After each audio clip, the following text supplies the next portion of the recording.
so we're going to start by chopping up 2 Napa cabbages. This way we should be able to fill a 2-quart mason jar. Last time we tried this, we did it with 1, and everyone loved it so much. It was gone so fast, and it only ended up, by the time everything shrunk down, we only really got half a jar. So we really want to make sure that we make this last. So first thing I'm going to do is we're going to cut it in half. We'll leave the bottom attached slightly. So give me a second.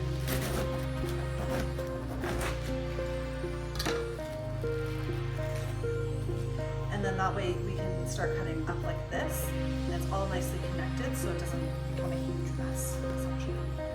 It's easier to manage. I was ready to jump right in.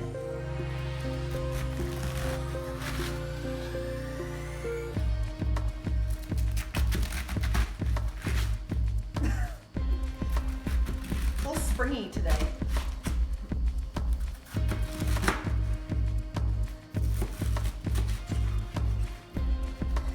We can chop it up more fine later, but we're also letting this wilt, so it's going to really reduce its size.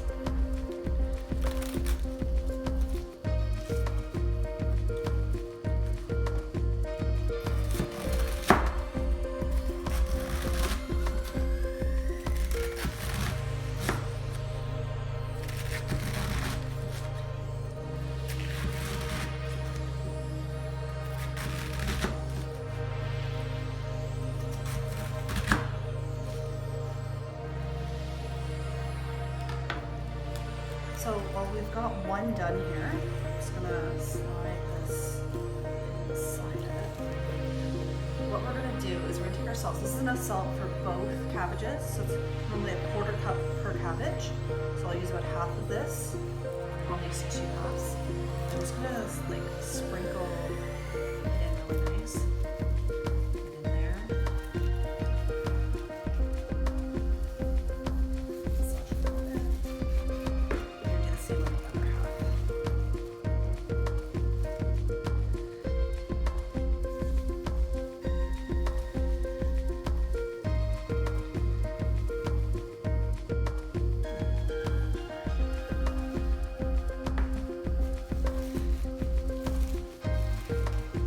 Are really going to roll down, you'll see.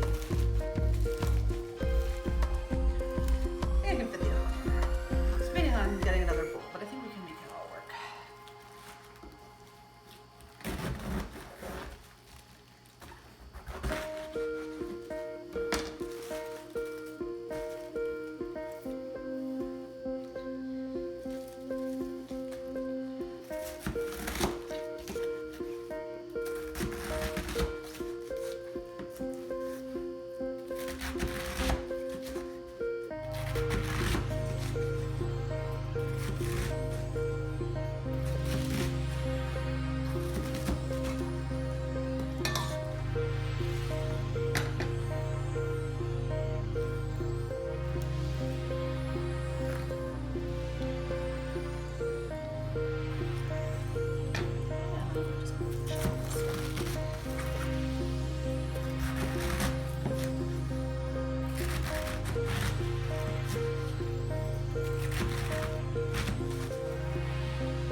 Tight there. That's okay. So we're going to use a plate, a heavy plate, something heavy, to basically put some sort of pressure on it. And we're going to let it sit for an hour to 2 hours. I'm gonna let it go for 2 hours this time, just because I have time available. And when we come back, you're gonna notice how wilted it is, how much it will go down in that period of time. All right, so it's been a couple hours that we have let the Napa cabbage wilt. You notice I did end up separating it into 2 bowls, kind of had a last minute change of heart. I really wanted to make sure there was enough weight on the cabbage. So I've since rinsed it, and that's the whole reason we didn't cut it all the way through. It was a lot easier to rinse it. It's not a complete thorough rinse, it's just to get the excess salt off. And now that we've done that, by cutting that way, it didn't all fall apart. It wasn't a huge disaster in the colander. So now, as you can see, it's super wilty. We are going to start cutting it up.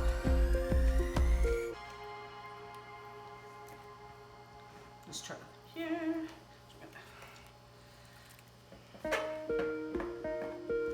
Okay.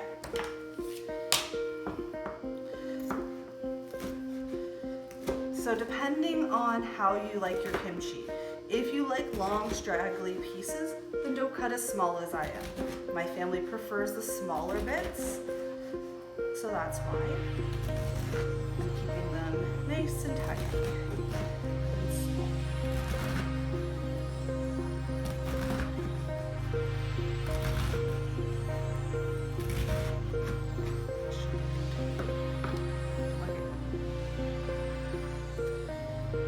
So I'm just going to, just again, because my family likes them smaller, I'm just going to do a little extra here, especially on these parts.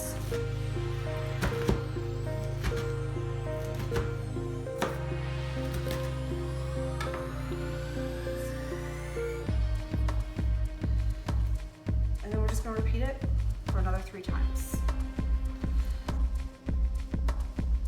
All right, so I have completed all the chopping. So now what we're gonna use is this tamper. So we're gonna tamp down the cabbage. So this is just to really make sure that we've wilted it. It's really, you know, the word for it, tamped? No, that it's,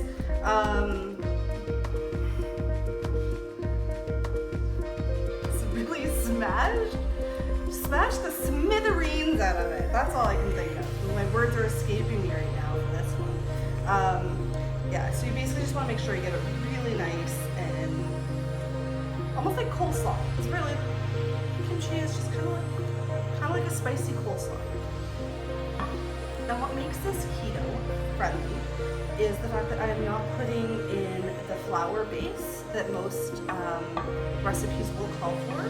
We've tried it without it, and honestly, you can't really tell the difference.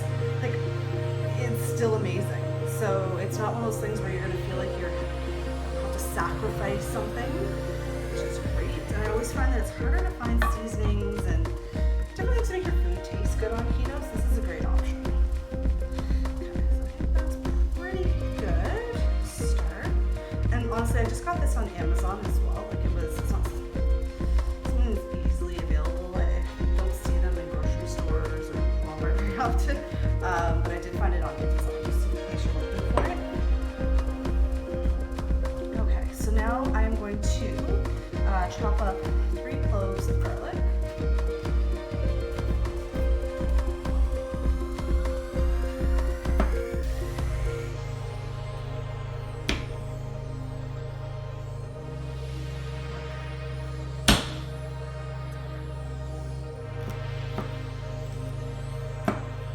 Not a professional chef here, but I'm trying to look like one, so.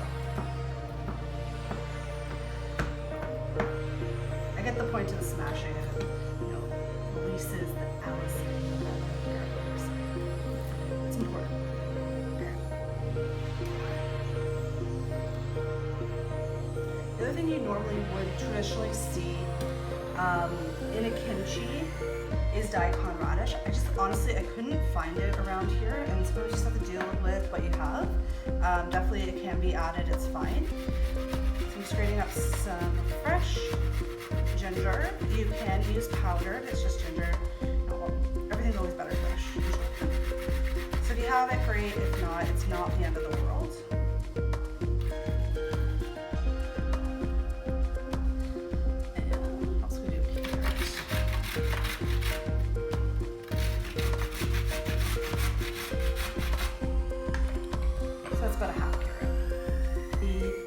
ginger and carrot is all set here. We're gonna add that in.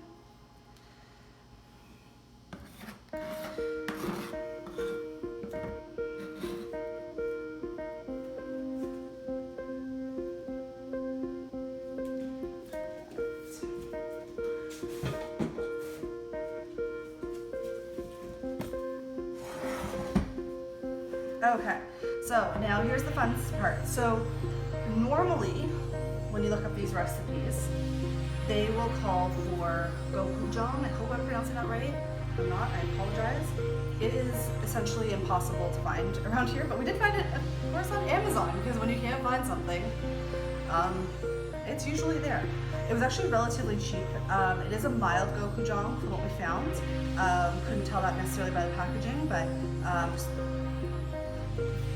that is what we have found. We do like spicier foods here. But what we are going to add in is just your regular chili flakes as well. Because we really found that we enjoy the chili flakes and we enjoy the more authentic flavor of gochujang. If you want to use one over the other, that's fine. It's up to you. What we did is we did 2 tablespoons of gochujang and 3 tablespoons of the regular chili peppers, chili flakes, that you can find commercially everywhere in every grocery store. If you want though, you could substitute and make this 3, essentially.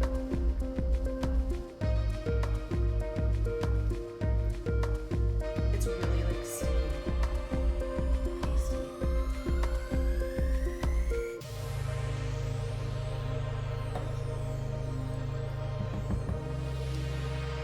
And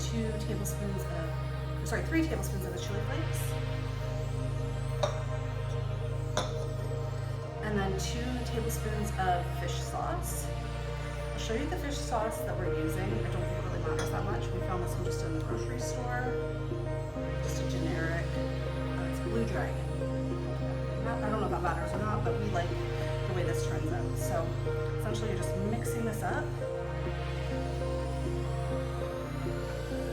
You can use gloves if you really want your hands in there. I'm quite comfortable just taking a couple extra minutes just to stir this up. All right, so I'm done stirring and I'm gonna fill up this 2-quart mason jar. I'm gonna take advantage of my handy dandy tamper again. I also happen to have this gadget.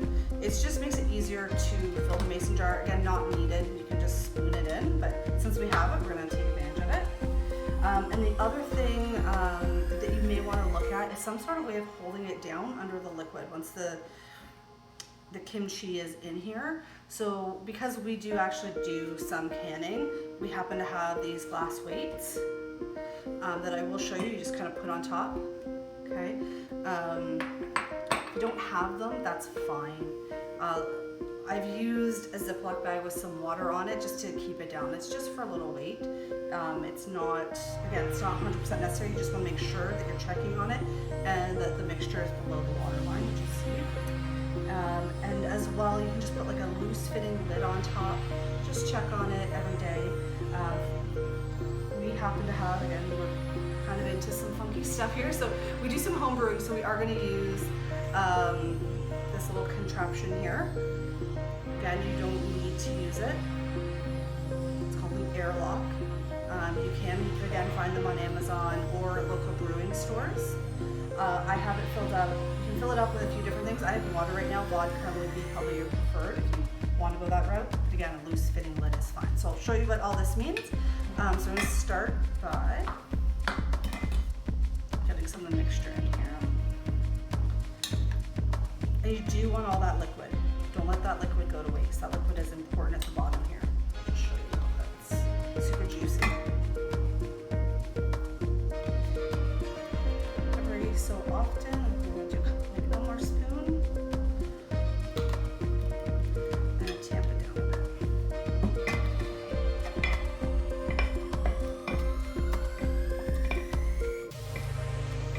Now, because I don't want to get spices everywhere all over my house, I'm going to put this just back in here gently. I'm going to keep all the mess in one bowl because we're dealing with spices here. So. All right, so I have filled this jar. It worked out perfectly.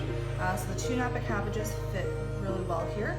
So this is what I was talking about. So we're gonna use these glass weights. Again, if you don't have them, that's fine. You can use a filled Ziploc bag with some water. I'm just gonna place these down there. And what it's gonna do is it's gonna force the cabbage below the water line. It's kind of hard to see because it's a bit murky, but this way the bulk of all of this is going to stay submerged, which is what you need because this is a fermentation and you want it to ferment. It's going to take about 5 to 7 days. And then I'm just going to place this on top. Again, you can just use a loose fitting lid. And now you need to forget about this and not check on it. Well, you can check on it. Obviously, you want to check on it because it's ferment. But I mean, don't taste it. Don't get too excited. Wait for 5 to 7 days. After that time, it should be fully fermented and you can store it in the fridge.